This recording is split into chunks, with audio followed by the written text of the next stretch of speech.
One. Excellent. Hi, welcome everyone to An Unlikely Story in Plainfield, Massachusetts.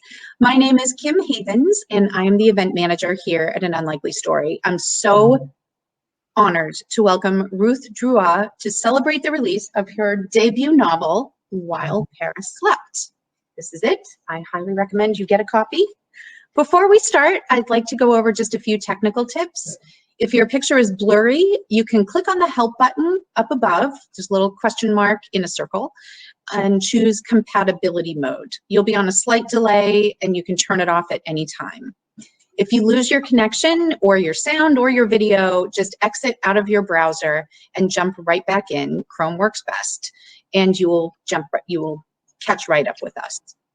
If you have questions for Ruth, you can enter them into the Ask a Question box at the bottom of your screen. And after she and I talk a little bit, I will go ahead and relay your questions to her. If you would like to purchase a copy of While Paris Slept, you can click on the green button. It's in the bottom center of your screen, and you can order a copy from us and we will get it right out to you. Ruth Druart grew up on the Isle of Wight, leaving at 18 to study psychology. In 1993, she moved to Paris, the city that inspired her to write While Paris Slept. There, she pursued a career in international education and raised 3 sons with her French husband. She recently left her teaching position so she can write full-time while running her writing group in Paris. And oh my gosh, I'm so happy that she is joining us today.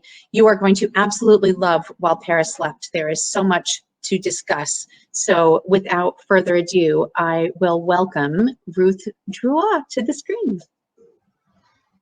Welcome. Hello. Thank you, Kim, for that lovely introduction. Welcome. Very happy to be here. Yes, and so you are not actually currently in Paris. You are in, what did you say? You are in the woods. I'm in the middle of nowhere, somewhere between Limoges and Toulouse, deep in the heart of French countryside. And it's raining. It's raining. We finally here, and I don't know where everyone is from. You can always let us know in the comments where you are from, because it's always fun to see.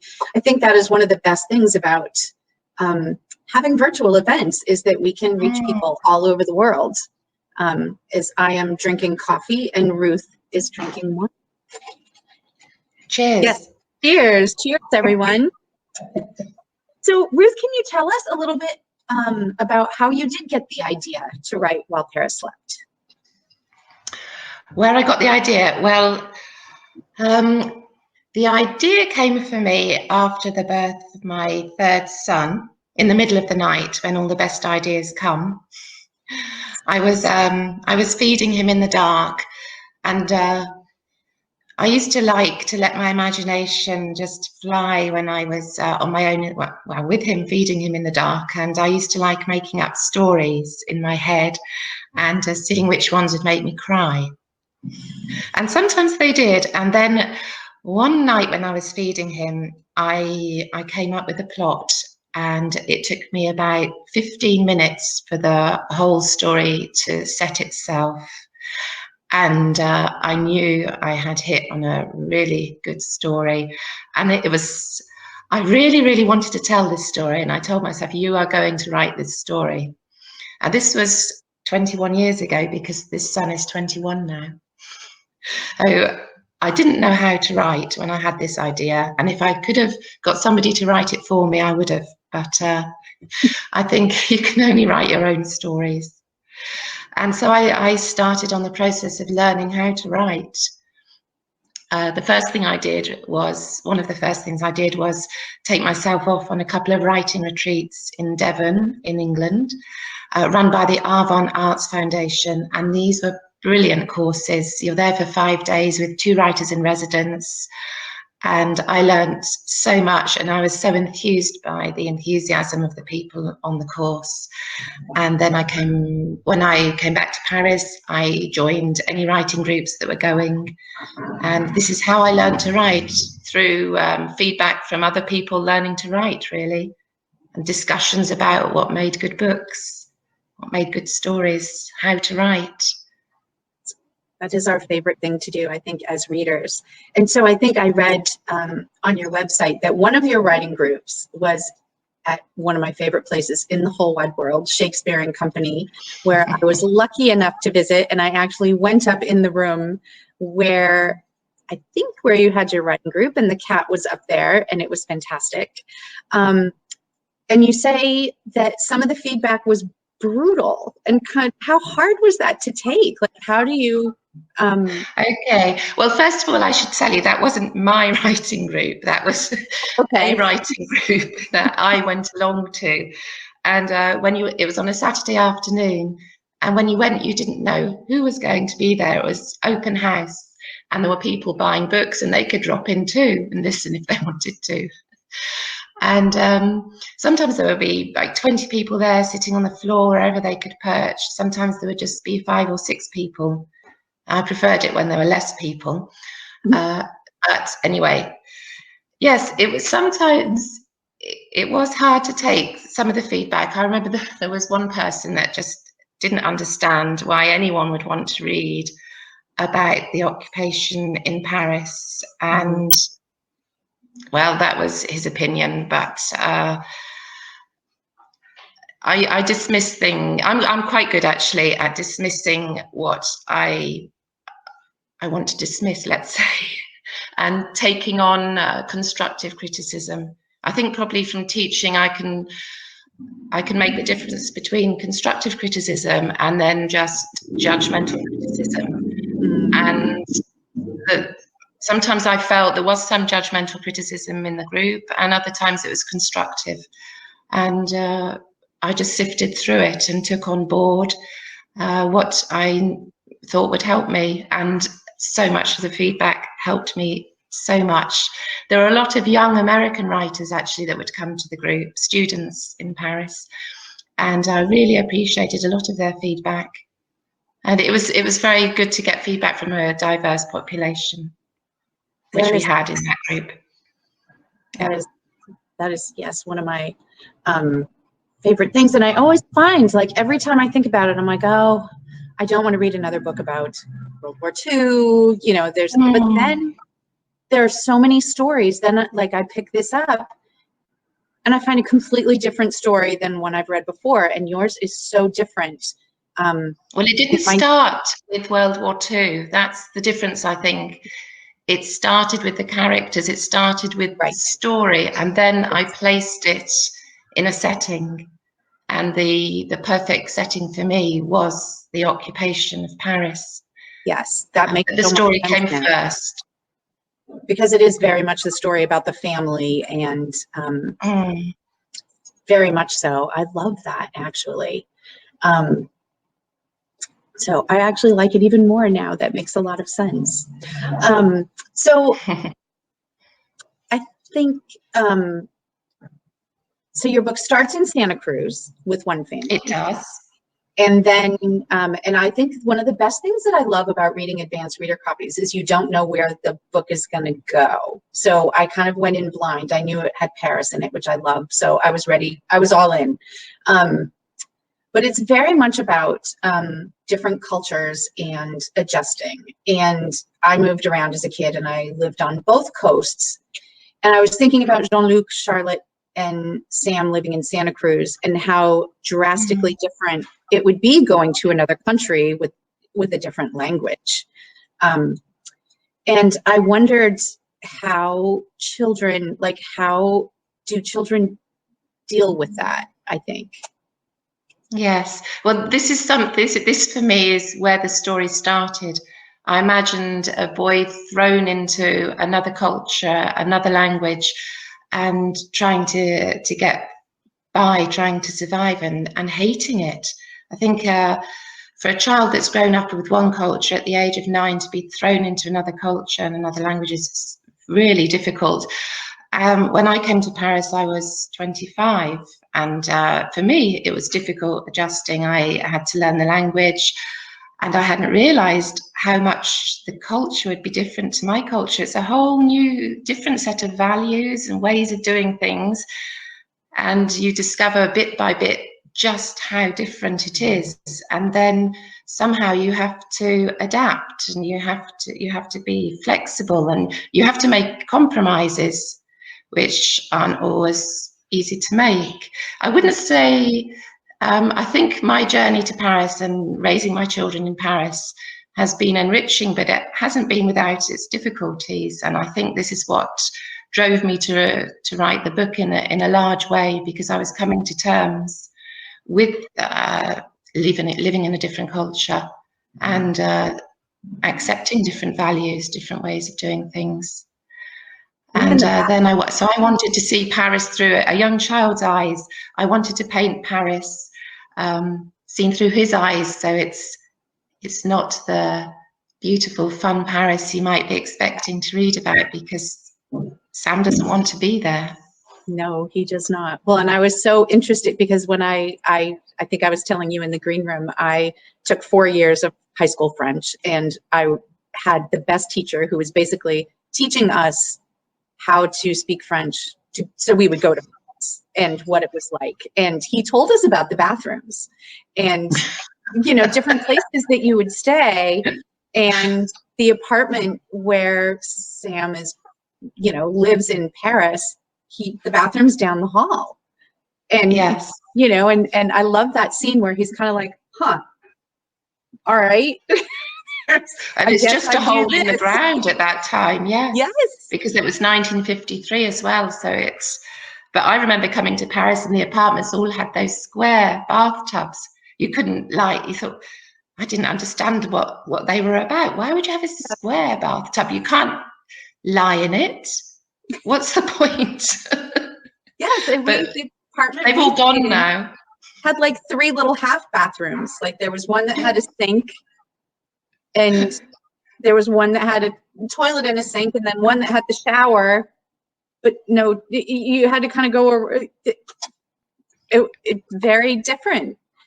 Exactly. Yeah, so it's like the way they serve. They traditionally, the way they would have served their meals as well, where you would for the entree would just be the vegetables like salad or radishes or grated carrots, and then you'd eat all those, and then you'd get the meat with the carbohydrate. And I always thought, oh, it'd be so nice to have it all on the same plate and be able to mix it, but no, traditionally they come separately. So interesting. And so how did you decide on how old Sam would be? Well, I spent a lot of time, I spent about 12 years teaching 5th grade, so classes of 10 to 11-year-olds. So I knew them quite well, and I had 3 sons of my own, so that helped. I wanted to find an age where Sam was developed enough to rationalize things in his head, but not to have the logic in place to have a wider perspective. So that kind of between age, he's between reason and logic. He hasn't got the logic, but he is trying to make sense of what's going on, and he can't express himself yet because he doesn't have the language really to talk about this. Right. He's between. I just love, I mean, having raised 2 boys, so much of, I kept picturing Jack and Sam. They're so different, and trying to picture, okay, so how would Jack be in this? How would Sam be? And I think my Sam would be a lot like your Sam in how stubborn they are, and just, no, I'm not going to. But yet I love how he's read Tintin, and he kind of can't help but be drawn in by the story and the voices. Yes, but he doesn't want to be. He does not want to learn French. And I've seen children when I teach in an international school, and I see children coming from one culture where they've only been brought up in that culture, and they arrive here without English. I remember one little girl came from Malaysia. She'd only ever lived in Malaysia, and 8 years old, she arrived in France. And so the language of the international school where I speak is English, so she had to learn English. And she just wanted to go home. She did not want to. She was resisting. She had tummy ache every day. She was not happy. Oh, and they just break your heart. Like, it's just, and you the way that you work with the two families and Sam in between is so it is a story about love and families, and there are no good guys or bad guys. Like, it was just very much it really had me thinking so deeply about how, you know, how as a parent and you know, bonding with a child and moving around. It's just so lovely. And so how so it starts in Santa Cruz. I forgot where I was. In 1953. So you think of California and Santa Cruz in 1953 is so different. It's 9 years after the beginning of the book. And I imagine that America is a lot different than France in 1953, as we didn't have planes flying overhead and the occupation. So how different would it have been for a child being raised in each place? And like what? Well, that's what I wanted to bring into the book, because having lived in two different worlds, in a way, I've spent half my life in France and half my life in the UK, and I love stories that bring in cultural differences. I find them so interesting, and to me, there are such huge differences between France and America that I thought that it was fun to play with. I think the way children are brought up nowadays is very different, and I imagined it would have been similar in 1953 America or 1953 Paris. I imagined that children, from how it is nowadays, children are more to be seen and not heard in France, whereas in America I think they have a lot more room to play, to do what they want to do. Let's say there's a tighter rein on them in France, I think, and especially there would have been back then. I think the way they're brought up is very different. For example, one of the differences is that I heard that in America you'll go to a neighbour's house, and as a kid you can go and open their fridge. I think that's true. I heard in America it's not unusual for a child to go to a friend's house and open the fridge and say, let's have a Coke. Oh gosh, I can't even imagine. Is that true? But so in France, that would just be unheard of. When you go to someone's house for dinner in France, traditionally, nobody is served a drink until everybody has arrived. And that was one of the differences I noticed straight away. I didn't understand when I first went out to dinner parties why we weren't having a drink, because in England, as soon as someone walks through your door, you put a glass in their hand. Yes. And what are we waiting around for? It's these little differences, these little details that are so interesting, I think. I'm not saying there's a right or a wrong way. They're just different ways of doing things. And if you don't know the rules, some people can think you're rude. Right. And it's just that you don't understand.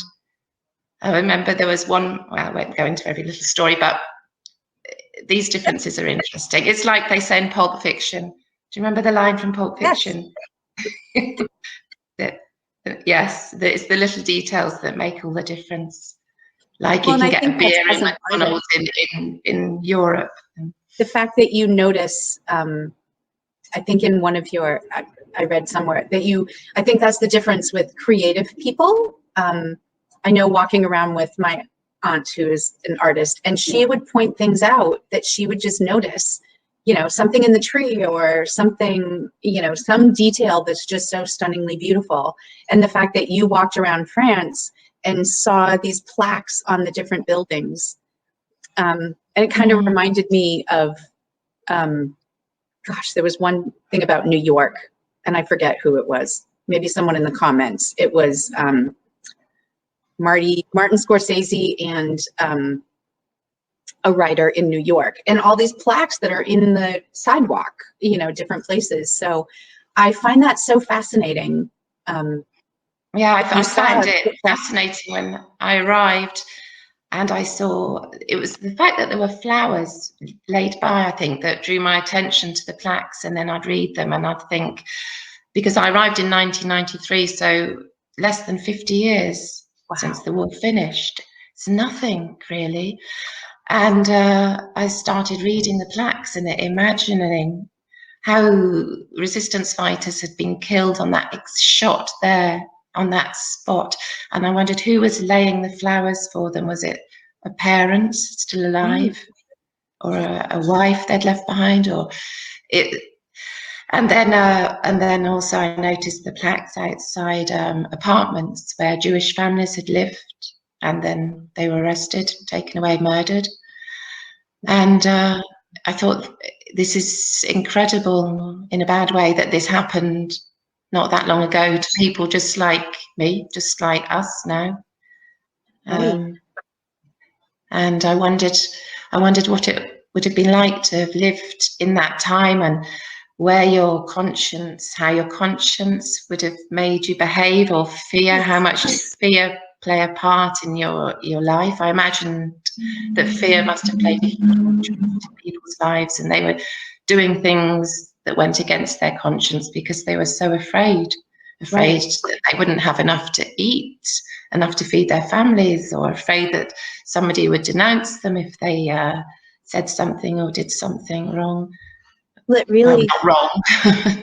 Well, the fact that Charlotte's family is not Jewish, Jean-Luc and Charlotte are not Jewish, and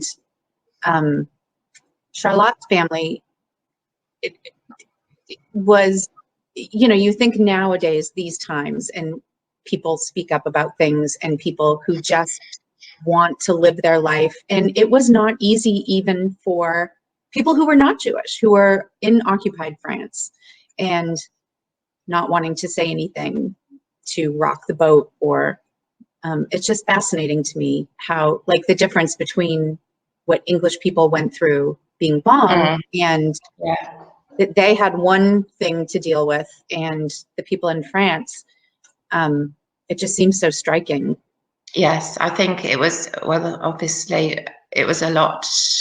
It was very hard, I think. It must be very hard to live under an occupation, especially when your own government, the Vichy government,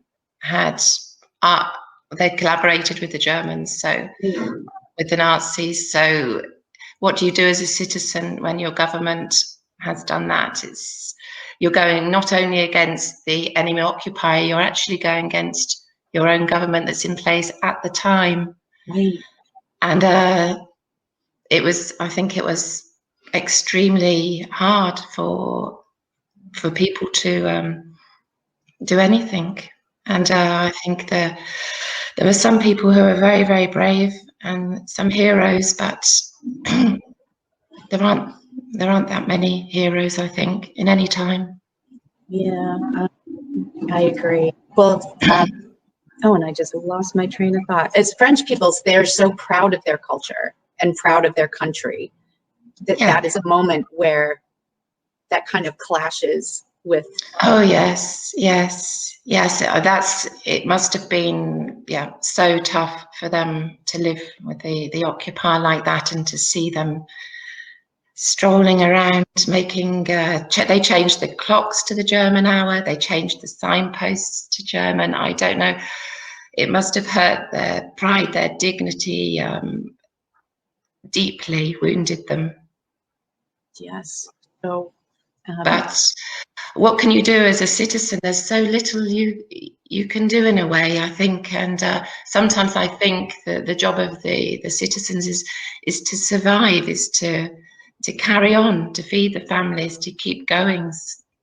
Yes. Well, and it's so, these times that we're in right now are so polarizing, because you think of, my mother-in-law is in her 90s, and she remembers, it's very different from her hearing people, oh, well, I can't have my high school graduation, and she thinks back, like, you guys are on your couch with TV and food and make toilet paper. It seems so ridiculous from someone who was living through, like, World War II times. Yes, but I don't think we can belittle how hard it is No. for some people, because it's all relative to ourselves, isn't it, in the end? It is. And I see young people suffering with the restrictions that COVID has put on them. Students, I feel depression so and badly that students who have paid their fees and their rent and they're just sitting at home online all day. I think it's very hard for them. Yes, well, as someone who has, young people living in my house, it's so difficult. That people, differences in, I just found it fascinating that she's like, oh, poor yeah, she's lived through it, but we haven't. She's lived through it, but yes, but this is, yes. I wonder how, how our children will come out after this adversity. Yes. Because if it doesn't kill you, it makes you stronger. Exactly. Yes, absolutely. And so we were talking about different cultures and different kids. Can you tell me a little bit about, I saw that you're involved with something called Third Culture Kids. Yes. Can you tell me a little bit about that? Yes, well, I completed a few years ago, I did a master's in international education, and my dissertation was on third culture kids and their sense of belonging. So a third culture kid is a child that's been brought up with more than one culture. And these children have something in common with each other, and this is what they call the third culture. For example, let's say a Japanese Italian child will meet a French German child and will immediately form a bond in this third culture that they've created. And the research has shown that these people, as adults, connect to each other through this shared experience of the third culture. And people have questioned, well, where does their sense of belonging come from if they've moved from one country to another? Which country do they belong to? And I thought, well, this is really interesting. Why do you have to belong to one country? What's this about? And so I carried out some research. I interviewed children growing up, living it. And what I found was they do have a sense of belonging. And it was really encouraging. They have a sense of belonging to an international community and a very strong sense of belonging to their family, because the one thing that stayed consistent while they've been moving around is their family. And I think it's so wonderful to have more than one home. Why do you only have to have one home? I feel like I have two homes now, so I feel that's twice as good. Yes, exactly. Well, I grew up in California and also here. So even that, it is, your home is where your family is. I think you kind of get that. Like, yes, Santa Barbara will always be my home. This is my home. Yes, I think the Isle of Wight for me represents home. My parents are still there, and when I go back, I feel like I'm going home. But then when I come back to Paris as well, I've spent half my life here, it feels like home as well. So I don't see any questions from the audience, but if anyone has any questions, please let us know. You can put in the ask a question box. We do have someone. Helen is in Germany. And Lynn is in Mystic, Connecticut. I love Mystic, Connecticut. It is a beautiful. So have people over the world. Yeah. So where else have you lived, Ruth? Where else have I lived? Oh, only Brussels. Brussels, okay. London, Leicester, the Isle of Wight, Leicester, then London, then Brussels, and then Paris. Yeah. I do love Paris. There is definitely something about France that just, I just absolutely love it so much. So writing for your master's, I'm sure that was a lot of writing and nonfiction. So how much fun was it to write fiction? It was such a relief to write fiction. I could make it all up. Well, some of the facts are there, but it was so much freedom to let my imagination go. I found writing, academic writing is so channeled, and everything you say has to be backed up with evidence and where you got the evidence from. So it can tie you down a lot. It was, I don't think I'd like to go back to writing academically again. Well, the author last night, she had referenced, there's a National Writing Month, November, NaNoWriMo, and that she's primarily a children's writer, and she wrote an adult book, and she thought of it as her affair writing. And I loved that idea. Yeah, the fun bit. Yes. So Helen would like to know, so did you do a lot of research? And so I think, I'm not sure whether we talked about, because your story really could take place anywhere, but it does take place in World War II. Yes. And that you can eventually include Auschwitz in that. So. Yes. Yeah, no, I did do a lot of research. In fact, I started reading about World War II before I even knew I was going to write a book, because I was so interested in it when I got to Paris. So I was reading anything I could get my hands on, really, about the occupation and about Germany. There was a really good book I read called Defying Hitler, which was about a young German who grew up under the indoctrination and how that came about and how he lived through that. I love reading personal accounts of real people in these times in history. So I did a lot of, let's say, background reading without knowing I was going to write a book. And then once I started the book, then I needed to do fact checking and going back and reading more books. So I read a lot of nonfiction, which I enjoyed because it was related to my book and World War II, which I'm very interested in. And I've got books full of Post-its and things with love that. I've wanted to use. Fascinating time.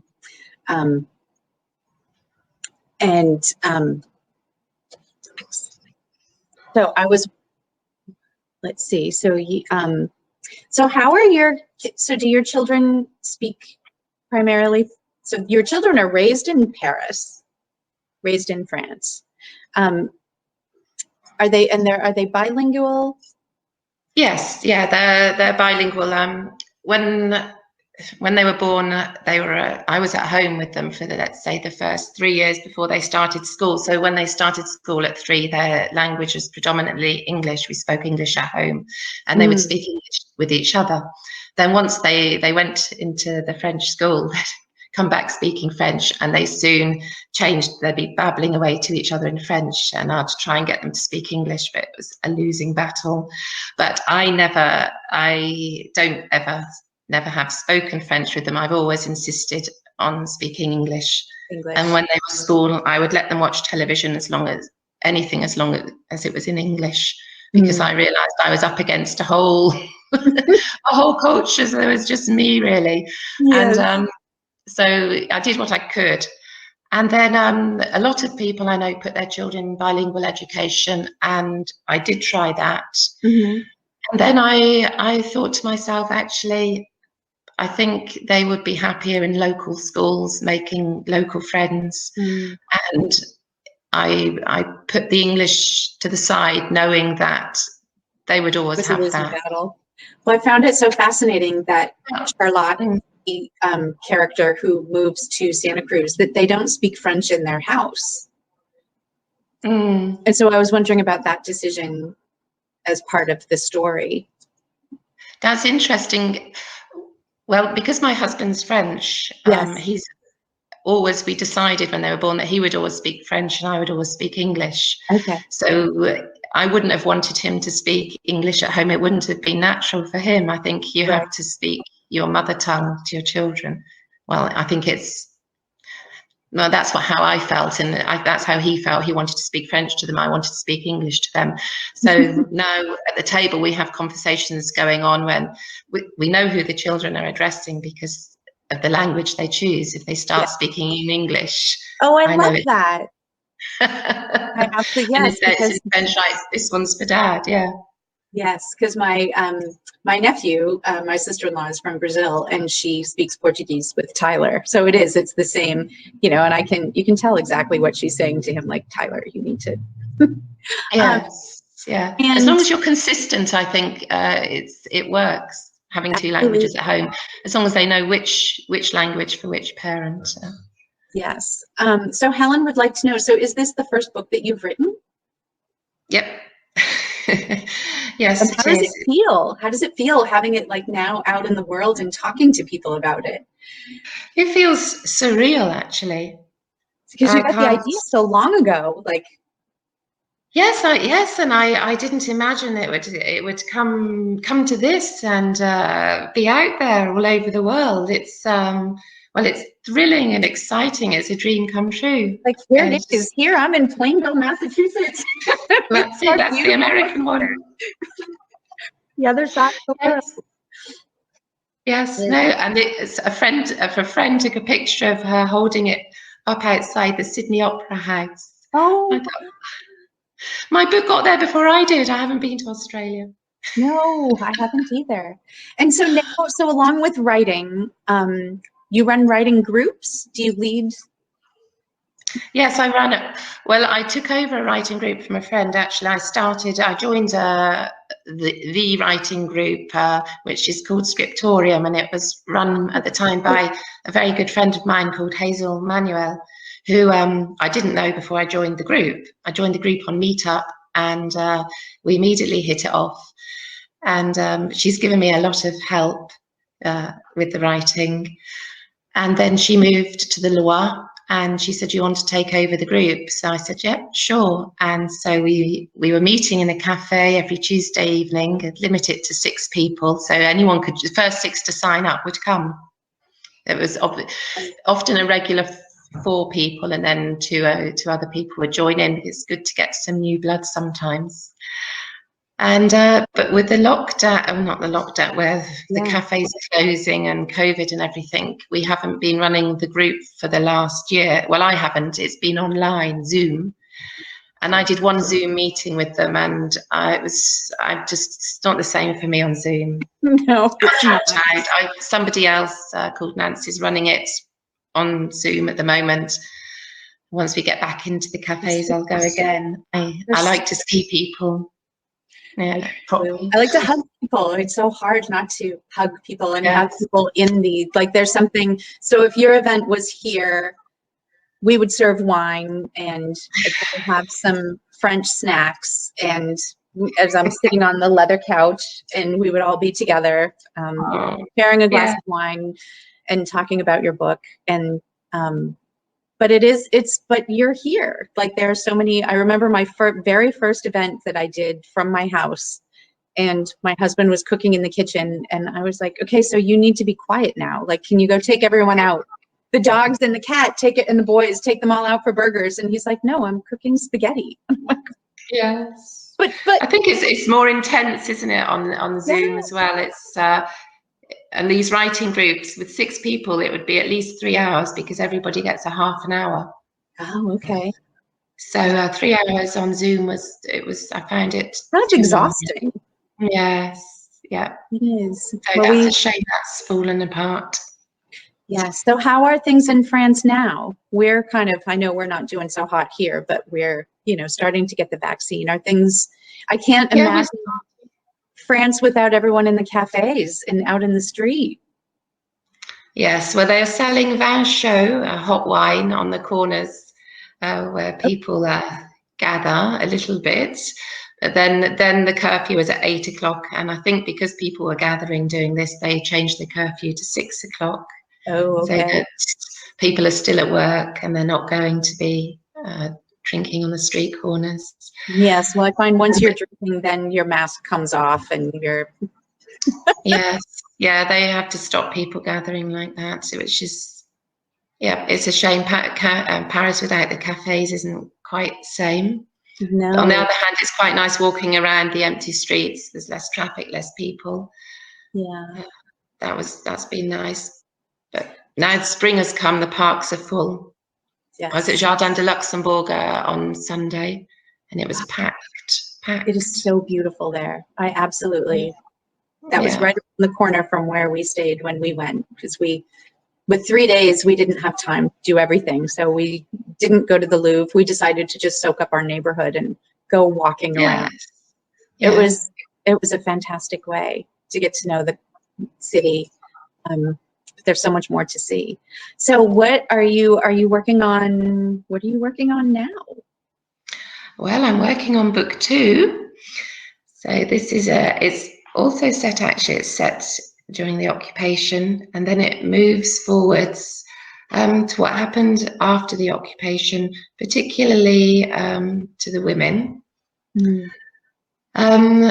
It's about a German who is based in Paris during the war, who falls in love with a French woman, and what happens to both of them afterwards.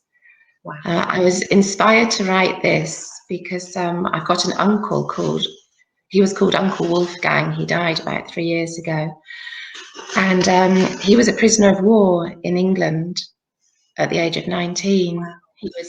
He was caught in Africa and brought over to the UK and put in a prisoner of war camp. And then he was working out in the fields, and he met my grandmother's sister, Dorothy, who's still alive. And they got married and they had 3 daughters. And I always wondered, how do you get to meet a prisoner of war and marry them? And how does that work? And I was always quite fascinated by their story. And it seems that it's very interesting, and I don't think it's been written about a lot, actually, what happened to these prisoners of war after the war. And they were kept in the States and in the UK, actually, for a good 2 years after the war, which goes against the Geneva Convention. After the war's finished, you're supposed to let your prisoners of war go. Mm-hmm. But when I researched it, I found out, I understood why they kept them. And I came to the conclusion that they did the right thing, actually, because had they sent them back at the end of the war, they would have sent a lot of young, indoctrinated men back. Right. And instead they kept them, and they were good to them. They re-educated them, and they learned about democracy. And when they went back, or a lot of them actually stayed on in the UK, but they didn't send a lot of indoctrinated young men back to their country. They re-educated them. Oh my gosh, Ruth, I cannot wait to read that.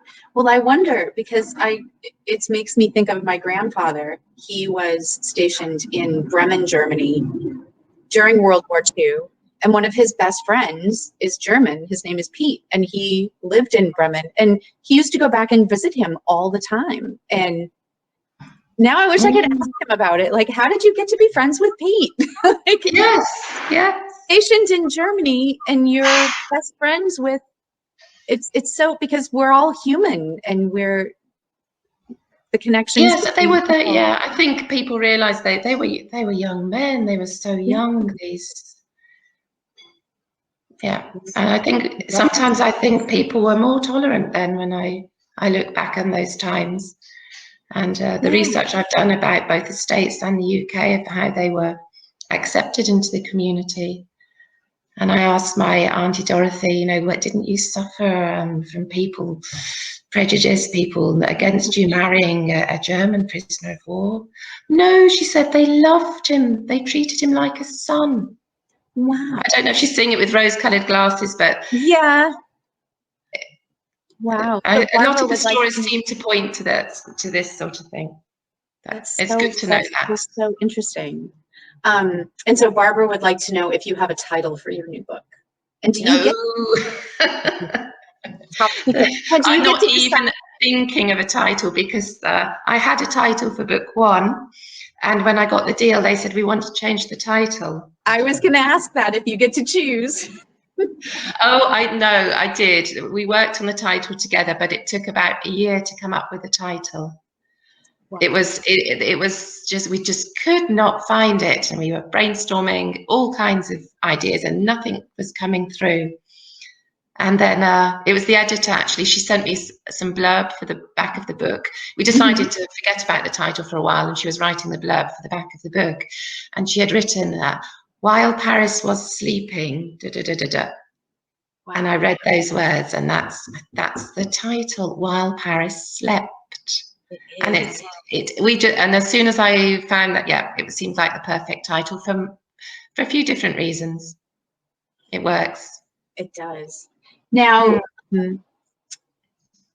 so Helen is asking if it took a long time to find a publisher.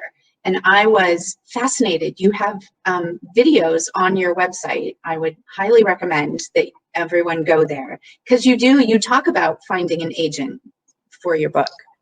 I do, yes. It was my friend Ian Hobbs, who's has an online book club, and he suggested doing these 7 steps to publication, because I know a lot of people are into writing and want to get their book published, and to find it was with the agent for a bit more than a year, 15 months, something like that. Yeah, 13 months. And then she found the publisher after that amount of time. But she didn't actually present it to publishers until she thought it was ready. And we worked on it. Yeah, we worked on it for a good year together. Yeah, but what I hadn't done was what they wanted me to do, and they were quite right, was to give the characters more depth. Because when I handed the book over to the agent, there were 90,000 words, and by the time we'd finished working on it, there were 110,000 words. And all I'd done was deepen the characters, give them more background and more depth. It is such a, I'm so glad you did, because you really become invested in both the couple who ends up in America, and then the original. I don't know how much to say. I don't want to ruin anything. It's difficult not to. Separate. But it is, and especially, and Sam, he's just such.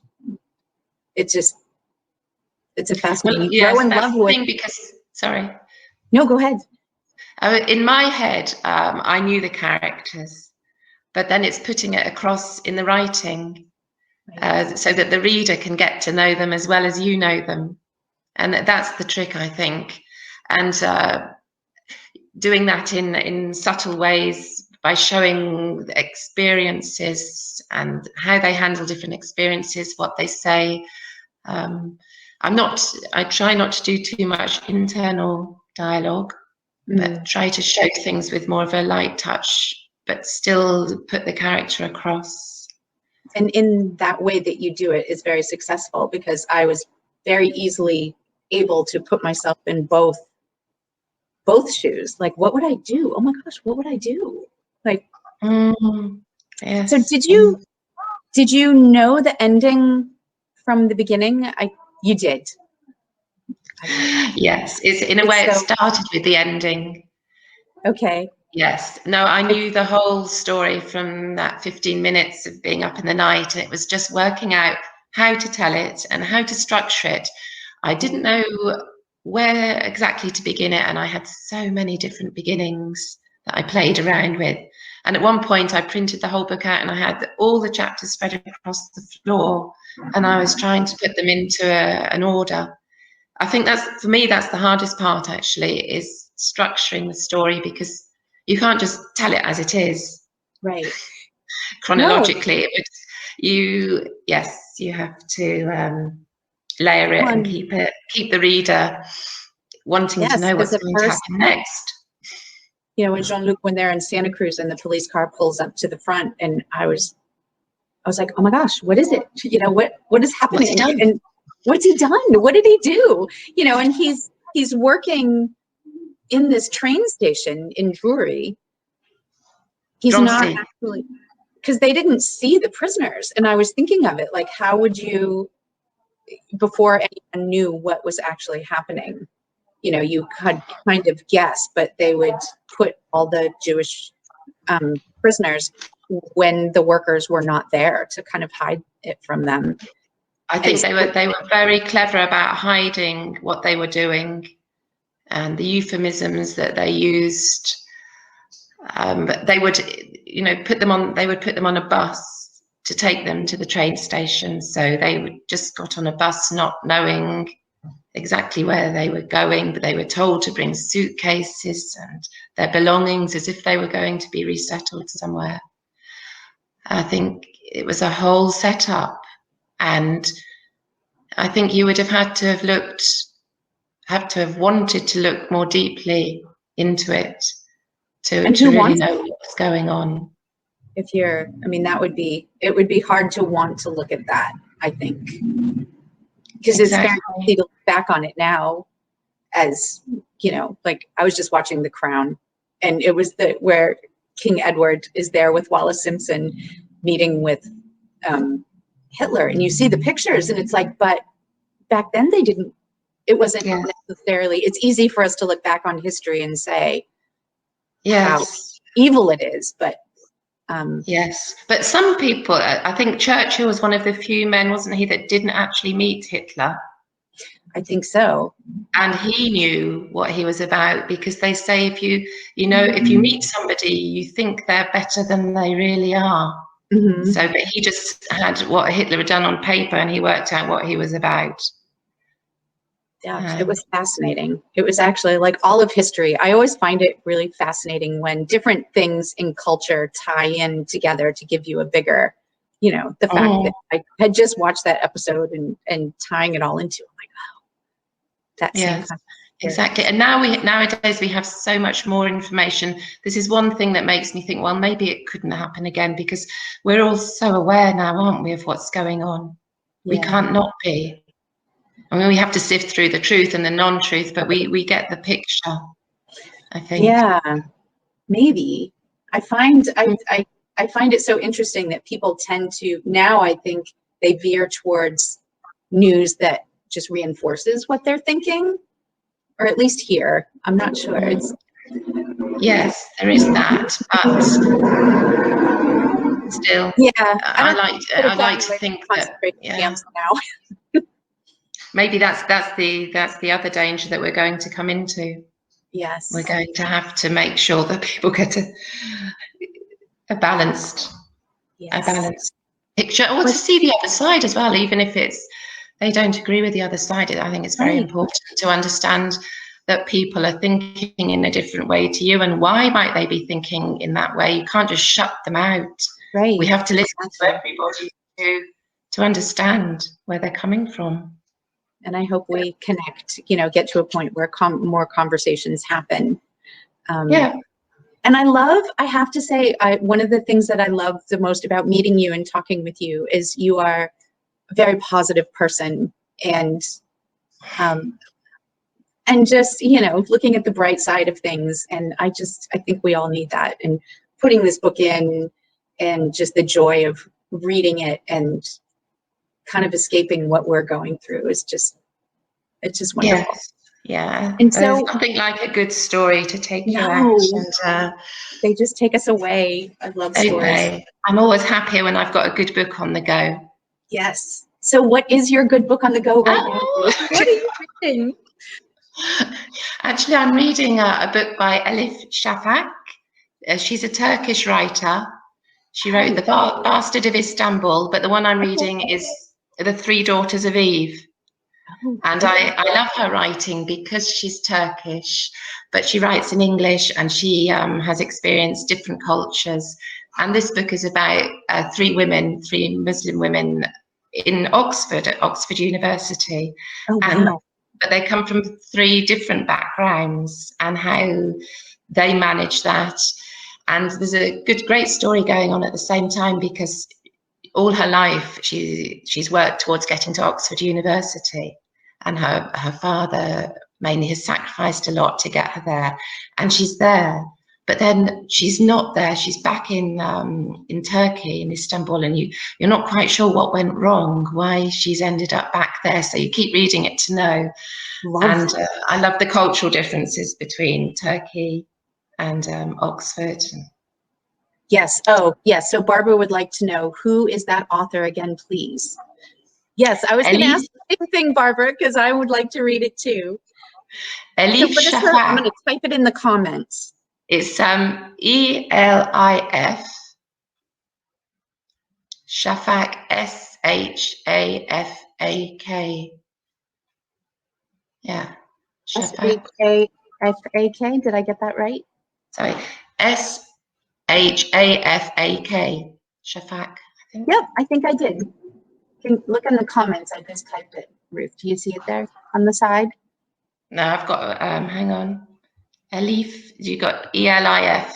If you look up The Bastard of Istanbul, that's easy to remember. You'll get her name. Yeah, that's her name. Okay, excellent. Because now she's been on TED Talks, and she talks about politics of identity, and where we get our identity from and cultural differences. I find it interesting. I find that so fascinating, because I wonder now, as polarized as a lot of people are in America, and I think like back to occupied France and how that must have been for the resistance people and other. It was actually very cool because one night when I was in the middle of the book I read, I had a dream that I was in this beautiful neighborhood. It wasn't Paris, but it was similar. And one of the houses was empty, and they were like, oh, well, they were Jewish and the Germans wanted to move into it. Like they, all of a sudden it was, it just really that happened a lot. Yeah. People got a bigger, better apartment, and did they really think hard enough about why they had got that bigger, better apartment? It must have been the apartment where Jean-Luc and Charlotte were hiding. I think that's what made me think of it, was a lot of those apartments. Yes. Where David and Sarah were hiding. Yes. I loved all the jumping off places, the things that I was thinking about just from reading your book. I mean, thinking about, different cultures and home and how we deal with conflict, and also just loving France. And loving France, yes. My husband, that's where we're going. And I think with Airbnbs, I think you can only rent out an apartment for a certain amount of time, and then you have to take it off for a couple of years. Oh, really? I think so. I kept looking at this one apartment that we stayed, and I really want to go back to that one apartment and bring my boys there. There was a spiral staircase that went up to a loft, and these just gorgeous windows. And there are lots of apartments like that. And it was, part of the window was, it was just, and my sister-in-law took one of my favorite, in fact, I was wearing this shawl. I was sitting in the window with a glass of wine reading, and she took a picture of me in that window. And so now I want to bring if you do come, you'll have to stay in my son's apartment, because he's got this amazing apartment, a duplex overlooking Place des Vosges. And you can climb out onto the roof. There are 2 little chairs up on this roof terrace, and it's got that spiral staircase going up. So many people have left Paris that the rents have gone down, and he slipped into, managed to get this amazing. I will take you up on that. My husband and I talk all the time that Paris is the first place that we're going to go when we can travel. Yes. And I asked you in the green room, so where you were going to go. And I said, Santa Cruz. Yes, I'm dying to go to Santa Cruz, because I did all my research about that place on internet, and I haven't been. But somebody in my writing group, I told you, didn't I, was from Santa Cruz, so he inspired me to use Santa Cruz. Yes, and it's pretty much the polar opposite of Paris, I think. It sounds like such a fun place, and I love the ocean. Excellent. Well, thank you so much, Ruth. Thank you so much for joining us. Thank you. Talking about, I highly recommend everyone read While Paris Slept. I love that cover. Yes, it is. It's absolutely beautiful. It's a gorgeous cover, and I cannot wait to read your next book. And me too. Yes, thank you so much, Ruth. I so appreciate it. Thank you, everyone, for joining us. And if you would like a copy of While Paris Slept, we have plenty of copies in stock. We'd be happy to send it to you. And we can also send it to you in Germany, who was joining us from Germany. I think that was Barbara. Excellent. No, Helen. Helen, we'd be happy to send it to you as well. Excellent. Thank you so much, Ruth. Thank you. It was lovely talking to you. Thank you. Yes, you too. Bye-bye. Bye-bye. Bye.